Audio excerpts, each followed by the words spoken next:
ifikapo saa 7:00 tuwe tumemaliza. Jina jinsi nilivyoambiwa ni Edward Jared, mfuago mmoja ya wazee katika kanisa la Jumba Great Hope. Na shukuru Mungu ambao ametupatia fursa ili sabato hii ya leo tuweze kuja pamoja katika ibada yake. Kwa lengo kubwa tunaleta shukrani zetu, tunaleta mahitaji yetu na pia kutuponya magonjwa ya kimwili na pia kutupa afya ya kiroho. Somo letu kama mahubiri yetu ya leo na kichwa tunasema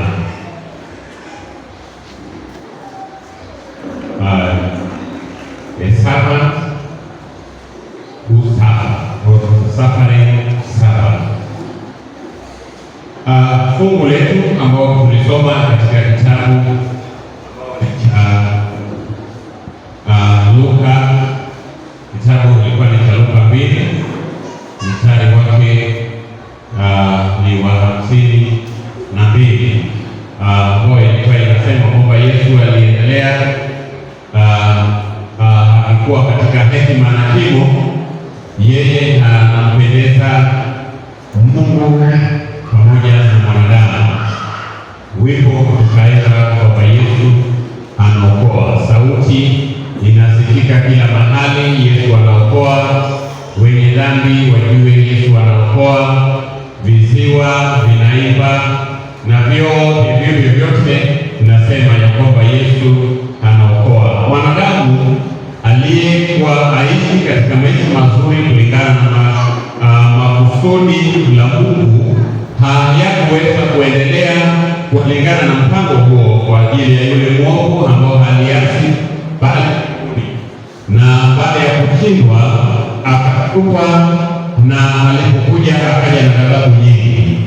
Basi yake ilikuwa kwa sasa ikubaribu na kuhakikisha kwamba hakuna furaha yote ambayo mwanadamu atakuwa akiyapokea, na kwa mpangilio ya ukombozi ambao Mungu alipanga ni kuleta mwanawe Yesu Kristo, na aliposhuka kwanza aliweza kuangalia amani ya kuwa jinsi mwanadamu alivyo, na ndiyo amani hii inamwonyesha hata katika maisha yake akiwa ni mdogo, ajaanza huduma ambao alikuwa ni elimu kubwa yake kuweza kuja, akaonekana tayari anafaa.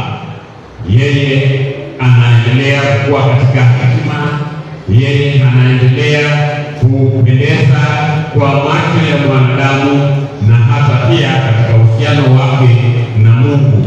Ndiyo alipokuwa akiendelea hivyo, akaanza huduma ambayo sasa mwandishi anakuwekea hapa ya kwamba Yesu anaokoa. Yaani baada ya yeye kuwa katika umri na kuanza huduma, kazi zote alizokuwa akizifanya zikawa ni ushuhuda tele, wengi wakashuhudia na wote wakakuwa na uhakika ya kwamba kazi aliyekuwa amekuja kwa ajili yake ametekeleza. Ndiyo wewe na mimi unayo ushuhuda kama huo, ya kwamba Yesu kuja kwake haikuwa ni ya bure, lakini akafanya mabadiliko katika maisha ya mwanadamu. Je, maisha yako wewe ambao Mungu amekuweka hapa katika kusudi lake, yeye amekufanya wewe ukuwe mwakilishi wa mbingu katika ulimwengu huu. Je, swali litakuwa ni unaonekanaje katika macho ya Mungu? Na je, uhusiano wako na mwanadamu yatakuwa yanaendelea vipi, ili kwamba uweze kukabidhiwa huduma ya kupeleka injili ya matumaini kwa watu wengine? Hilo ndiye swali ambalo tutakuwa tunajiuliza, lakini kumbuka, this servant atakuwa akisafa katika kazi hii. usije ukadhania ya kwamba wewe unapokuwa umeteuliwa na Mungu katika kufanya huduma tu, basi safari yatakuwa ni rahisi. Hayo hayatawezekana, maana tutakapoenda kuyasoma tutaangalia maisha ya Yesu katika ukombozi. Je, yalikuwa na furaha ama ilijaa na safari? Maisha ambayo tutaenda kuyasoma kuhusu pia Yona yaliendaje hadi ifikapo mwisho, lakini furaha ni kwamba after the long suffering there is a victory. Bwana Yesu asifiwe. Tunaposoma kitabu cha Yona ambao tumekwisha soma ama ameweza kuhubiriwa na mahubiri wengi, mimi nitaweza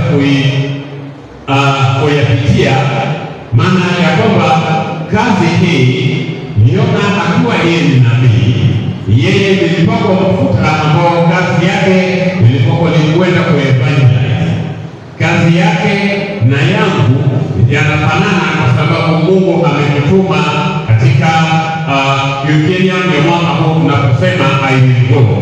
Je, hauna tofauti kati yako wewe na Yona?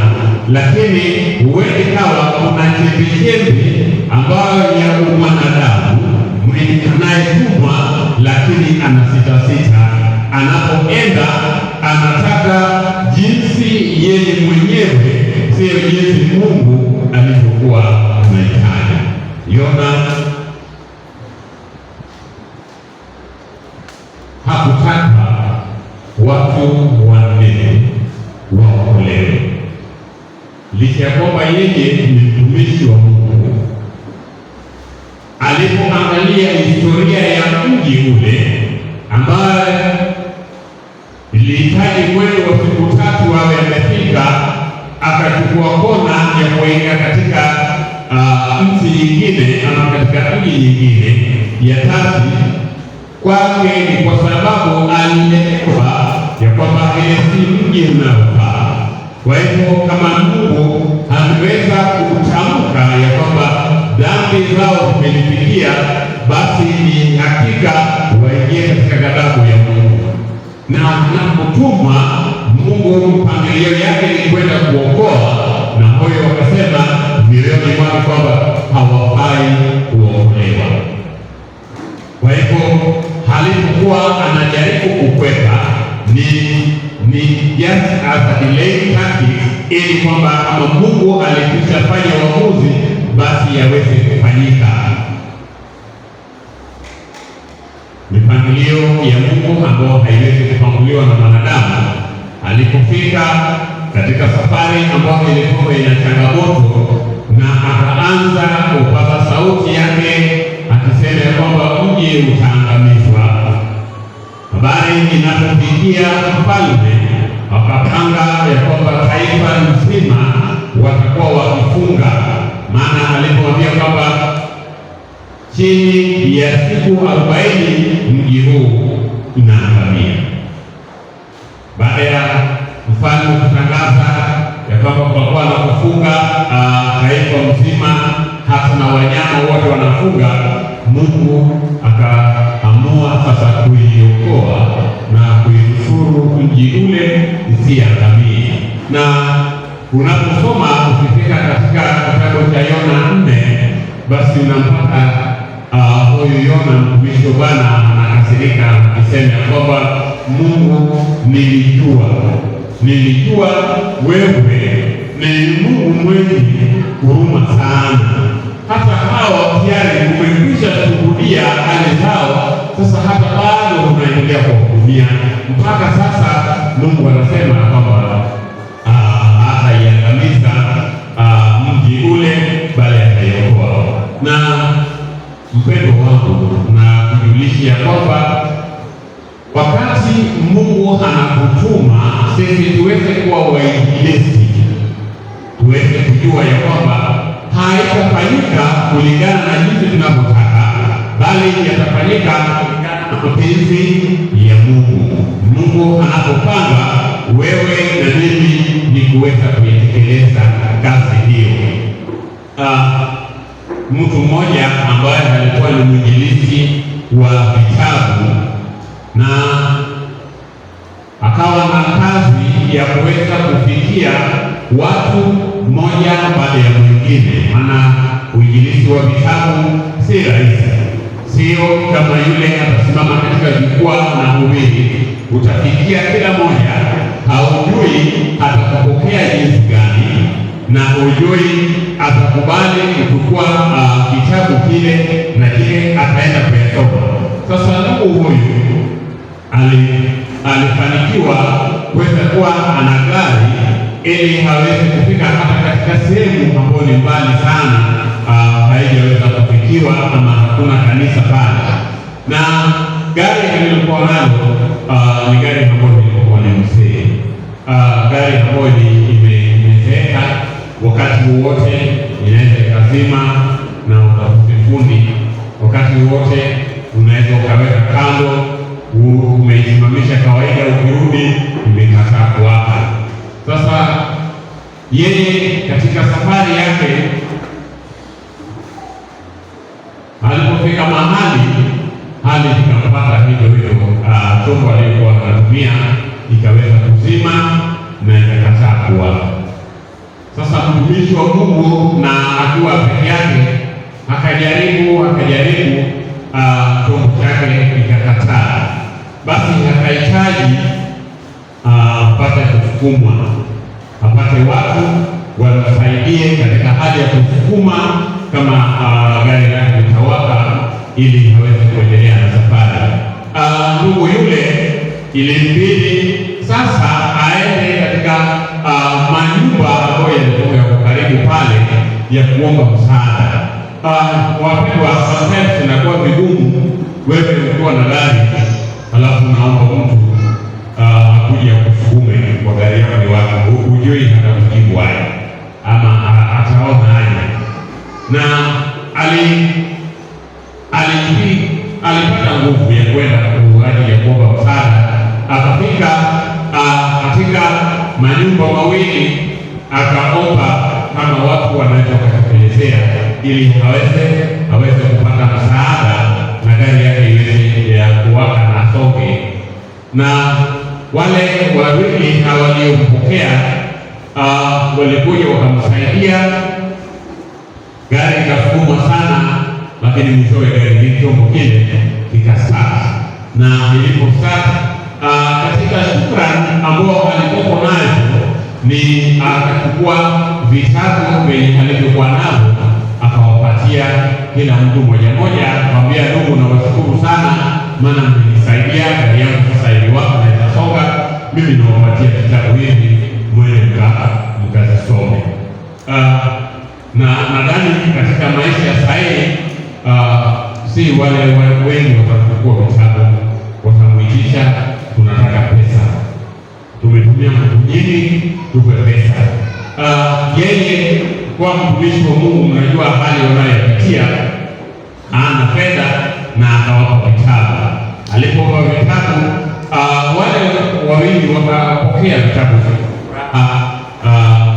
ili kwamba waweze kwenda nazo manyumbani mwao. Na nakwambia siku nyingine yule mtumishi baada ya kuendelea na kazi yake akakumbuka mahali aliweza kusaidiwa. Aliporudi sasa kwa ajili ya kutoa shukrani nyingine, akauliza, maana aliweza kuchukua majina zao, akauliza fulani na fulani, je, wanapatikana? Na wakaweza wakaitwa, akaanza kushauriana na wao kwa neno kulingana na vitabu vilivyokuwa hawapatia. Na hakika furaha ni kwamba alikuwa vile vitabu walivyopatiwa walienda wakazisoma, na katika kusoma kwao wao wakawa wanahitaji sana kupata ni wapi ambapo tunaweza tukaenda sasa tuongezewe hata vitabu vingine ili tuvisome, maana tumepata habari njema ambao hatujaweza kupata katika maishani mwetu na katika maeneo yetu ambayo hayana kanisa. Sasa ndugu yule ilibidi akawaongezea vitabu, baadaye akaenda kufanya mikakati ili kanisa lao waweze kuja pale na kuweza kufungua Sabbath School, ili sasa watu wengi wapate kujua Mungu na kujua neno la Mungu. Nakwambia mpendwa, kazi unaweza ukaona ya kwamba ni ngumu katika uwezo wako unapoanza, lakini ukiwa una bidii na kutembea pamoja na Mungu, yatakuwa ni ya rahisi sana na yataleta kuleta mabadiliko ya wengi ambao utakuwa umewafikia. Maana si wewe utakayokuwa ukifanya kazi hii, bali wewe Mungu atakuwa akikutumia na uweze kuwa baraka kwa ajili ya wengine. Ukisoma kitabu kingine ambacho ni kitabu cha Mwanzo, kitabu cha Mwanzo 12, kwa habari ambayo tunajua kuhusu mzee wetu wa imani, mzee wetu wa imani Abraham.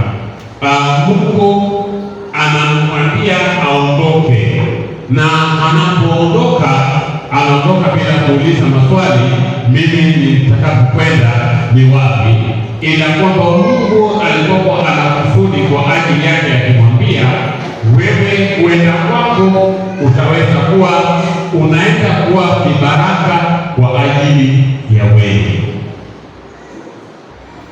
Na bila kuuliza maswali, yeye akaondoka jinsi Mungu alivyokuwa amemwagiza.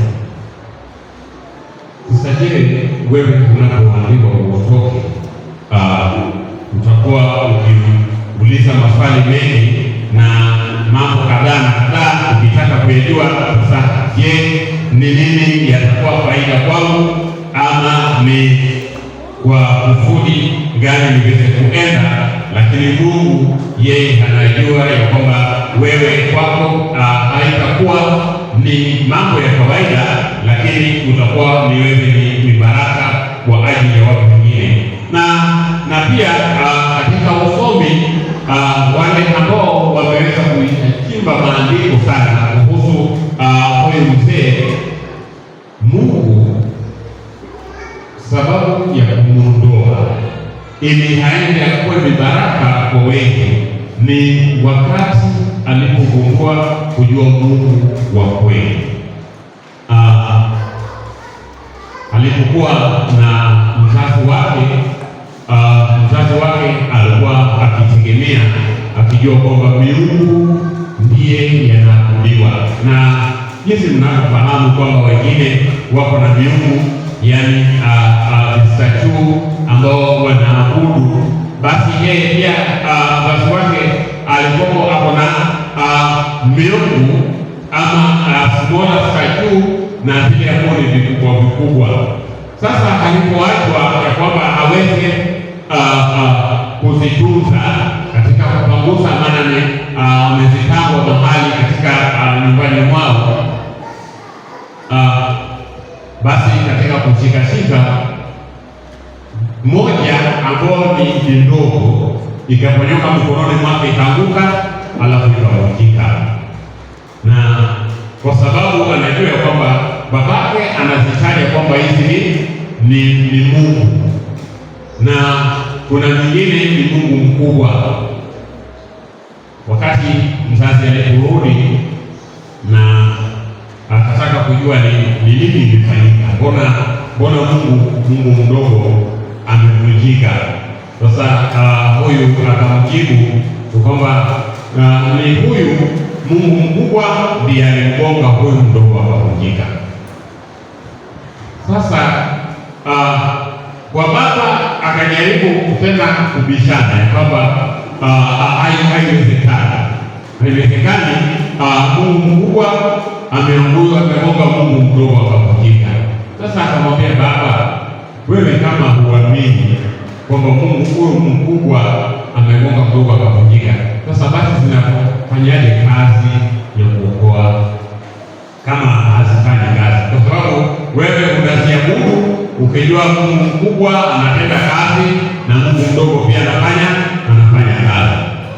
Na kamwambia baba, basi kumbe unaamini kwa kitu ambacho hakifanya kazi. Kama hutaki kuamini Mungu mkubwa ndiye aliangusha Mungu mdogo akavunjika, basi nakwambia kuna Mungu ambaye anayefanya kazi ya kweli katika maisha ya mwanadamu, na kwa ajili ya jambo hilo ndipo Mungu anamwambia sasa, wewe kwa sababu umegusha ndio ukweli, ni uondoke, maana unayo habari njema utawaambia watu wengi na wapate kuokolewa. Bwana Yesu asifiwe. Wewe uliyeko hapa umekwisha jua Mungu wa kweli, hauna nafasi tena ya kuabudu miungu, kwa sababu hazina sehemu wala hazina kazi yoyote kati ya watu walio hai. Kwa hivyo unapoondoka ni kwenda na kupeleka habari njema ambaye utakuwa unahubiri Mungu wa kweli na kuwapatia watu vitabu ili kwamba wapate kuokolewa. Kitabu kingine tunaenda kusoma kitabu cha Wagalatia, kitabu cha Wagalatia 4 ukianza na mstari wa 12 hadi mstari wake wa 14, inasema hivi ya kwamba ndugu zangu na wasihi, iweni kama mimi, maana mimi ni kama ninyi.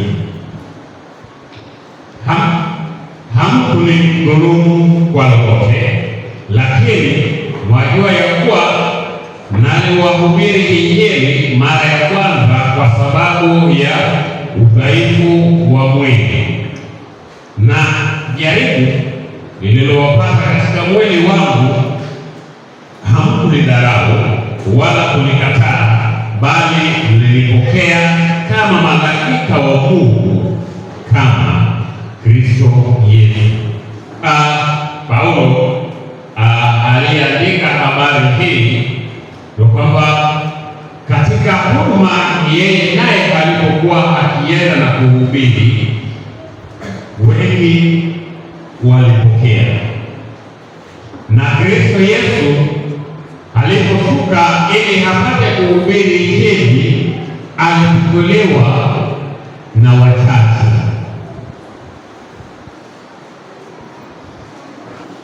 Kisoma katika Yohana 1:12 ambayo inasema, bali wote waliopokea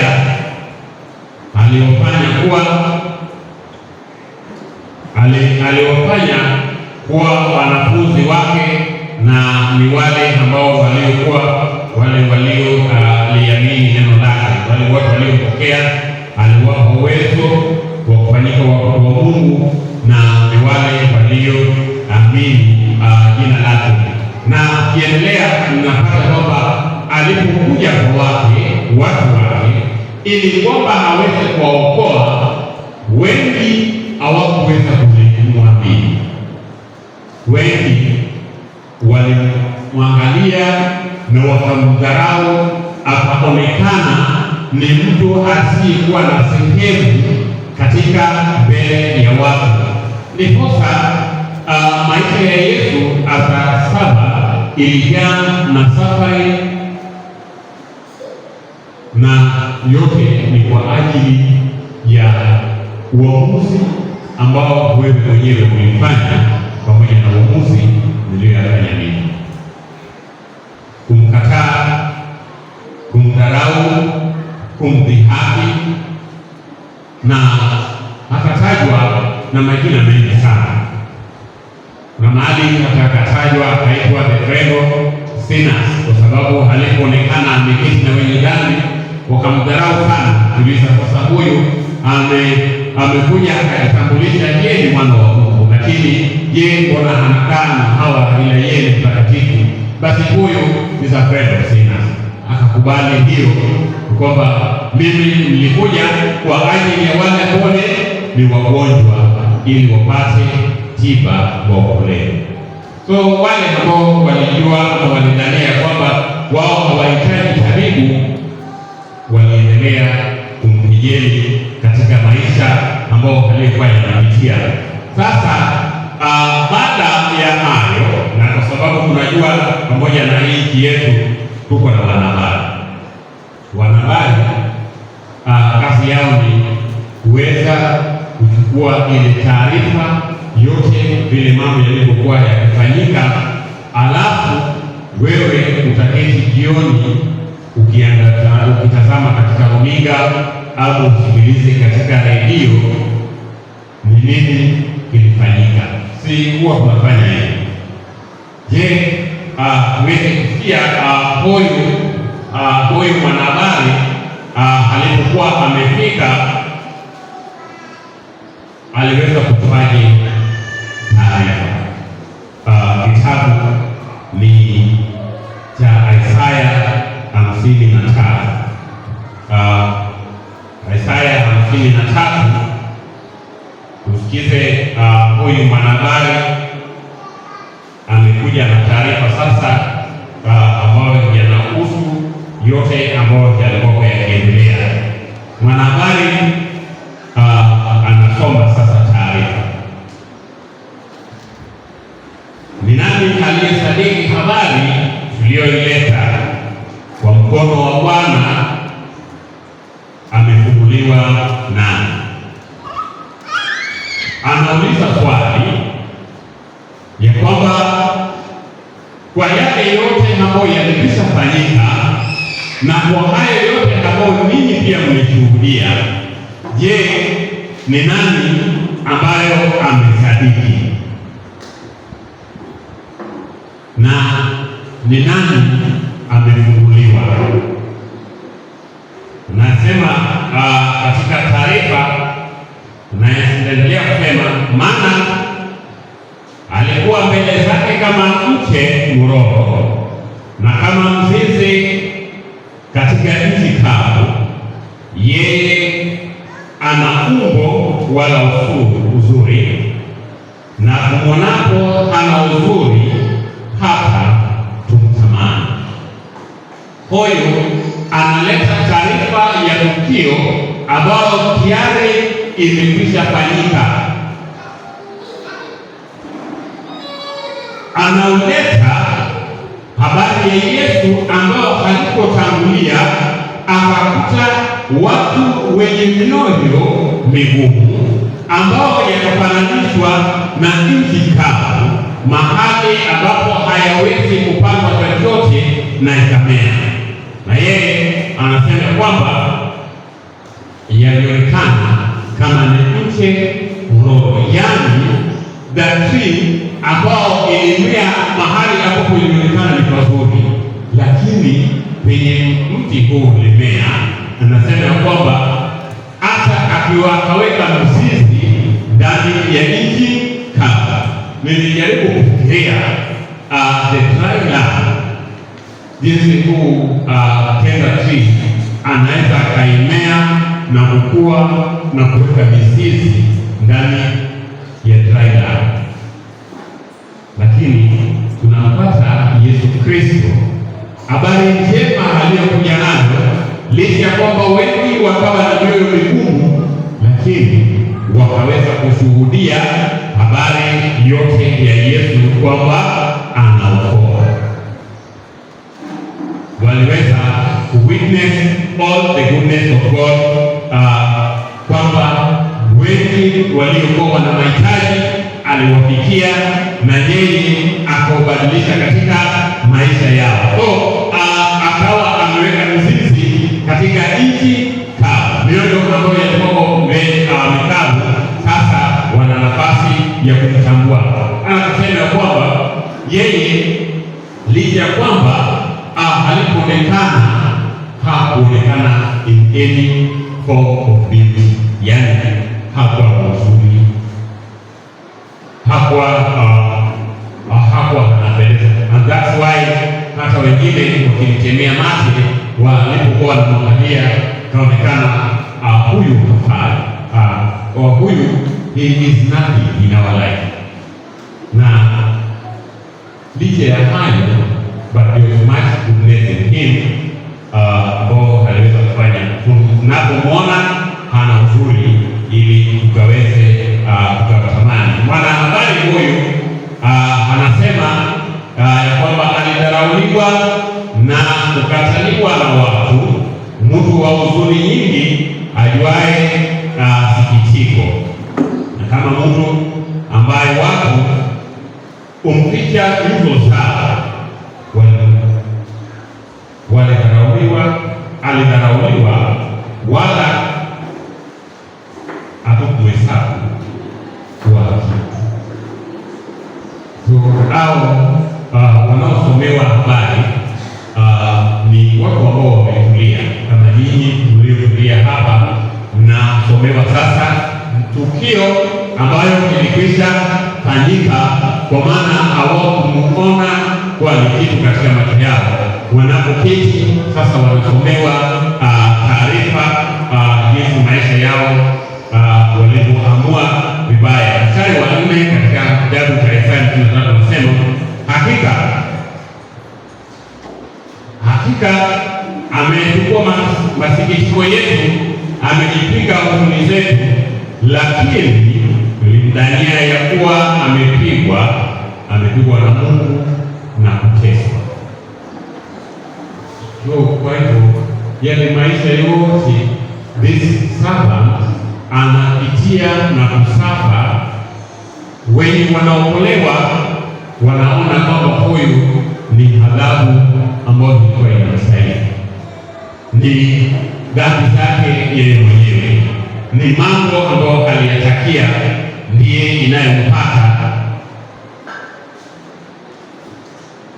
Kwa hivyo wengine furaha yao ni kuona ya kwamba wacha aendelee katika hali hiyo, lakini huyu aliyekuwa ananakili taarifa anawaambia ya kwamba mlidhani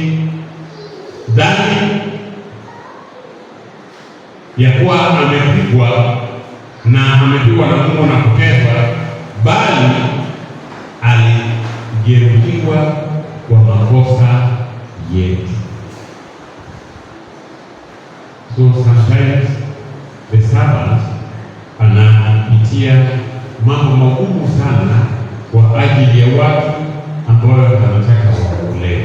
Hii ndio sababu hata katika huduma ya kuwa mzee wa kanisa, kuwa viongozi wa department, yanakuwa vigumu katika maisha ya mwanadamu ya kawaida. Mimi na wewe inakuwa so hard.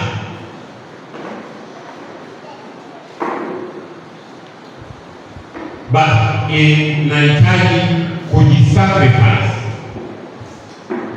ili kwamba wacha wewe uteseke, wacha wewe ukose furaha, lakini mwingine apate kuokolewa. Hata Yesu angeweza akajiona, angesema mimi ni Mungu, wacha wajiokoe, lakini alikubali yote iweze kuwa kwa ajili yake. Nashukuru sana huyu mwanahabari alinakili mambo haya vizuri sana, jinsi ilivyokuwa inaendelea, na nilipoweza kukompea na Yona, tunaona very big difference, kwa sababu yeye naye alikuwa aweze kupeleka habari ya kuokoa, lakini ndani ya moyo wake alikuwa hakuna habari nyingine ya kwamba hawafai kuokolewa, ni waangamie kwa sababu ya makosa yao. Lakini Mungu anakubali kwamba aweze kuleta mwanawe Yesu Kristo ili apitie mambo ya aibu, mambo ambayo yalikuwa ni mazito, ili kusudi kubwa aweze kumrejesha mwanadamu katika uhusiano wake. So God sees a human being that deserves to be saved, but a man sees the person who deserves to be lost or to be crucified. Mungu hataki kwamba wewe naye pia usulubishwe, kwa sababu yeye anachukua haya kwa ajili yetu. Mstari wa 6 unasema kwamba sisi sote kama kondoo tumepotea, kila mmoja wetu amegeukia njia yake mwenyewe, na Bwana ameweka juu yake, ameweka juu yake maovu yote, maovu yetu sisi sote. Yeye amekubali kuchukua maovu yetu sisi sote, aweke juu yake, lakini wewe na mimi badala ya hivyo basi tukageukia njia zetu mwenyewe ambao hayatatusaidia. Alionewa lakini alinyenyekea, wala hakufunua kinywa chake kama mwana kondoo apelekaye na machinjoni, na kama vile kondoo anyamazavyo mbele yao wakatao manyoya yake, na hakufunua kinywa chake. Ukiendelea kusoma taarifa ya huyu mwanahabari, yanatuwekea mambo ambayo yalifanyika tayari kwa wewe na mimi ambao tulikuwa tumeona ni vyema tukae jinsi hili. Mpendwa, tuweze tukashika haya maisha yetu yalimgharimu Kristo ili wewe na mimi uokolewe. Maisha yetu hayangeweza kuendelea mbele kama si Kristo Yesu aweze kuja na achukue dhambi zetu zote na aibu zetu zote ili ajilipe yeye.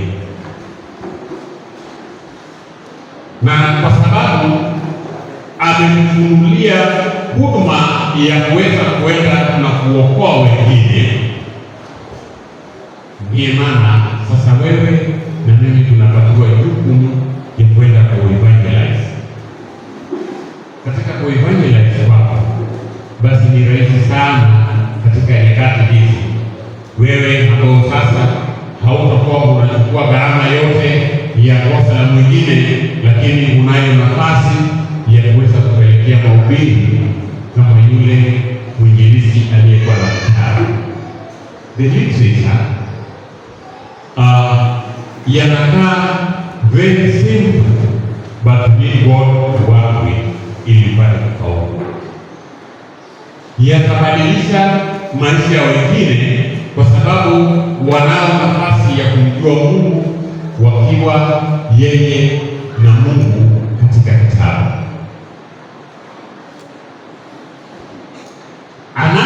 Anaposoma ni sawa na taarifa ya huyu mwanahabari anayetusomea kile ambacho kilitukia. Basi anapoyasoma anajiona yeye mwenyewe na kile anachokifanya, basi anaamua kufanya uamuzi mpya. Anasema, hakika kama haya yote yalikuwa kuni mimi, basi wacha nianze na safari nyingine, nishikamane pamoja na huyu Kristo. Tunapoambiwa katika John 3:16 kwamba kwa maana jinsi hii Mungu alipenda ulimwengu hata akamtoa mwanawe pekee, ili kila amwaminie asipotee, bali hawe na uzima wa milele. Na 17 ambayo inasema kwamba Mungu hakumtuma mwana ulimwenguni ili ahukumu, bali ulimwengu ipate kuokolewa katika yeye. Huyu unapokuwa umeshikamana pamoja naye, wewe sasa unaingia katika wokovu wa milele. Ukuja kuokoa wewe na mimi ni kutuandaa kwa ajili ya makao ambaye iko mbeleni mwetu, kuingia katika furaha ya milele. Na tunaposubiri kuingia katika furaha ya milele, ni lazima sisi tushuhudu kwa wengine kile ambacho Mungu ametutendea. Sasa wewe uweze sasa ukuwe mwanahabari, ili sasa uweze kushuhudia yale yote ambayo Mungu alikutendea, yale yote Mungu alifanya kwa ajili yako. ili kwamba uweze kuwa jinsi ulivyo na uweze kumpatia yule utakayefikia taarifa ya jinsi hata na yeye pia Mungu alimgharimu ili aweze kubadilisha maisha yake jinsi ambao alivyo. Kwa hivyo the suffering of Christ iliweza kumalizika with the victory, kwa sababu mwanadamu ameokolewa, yeye akashinda kifo, na sasa wewe na mimi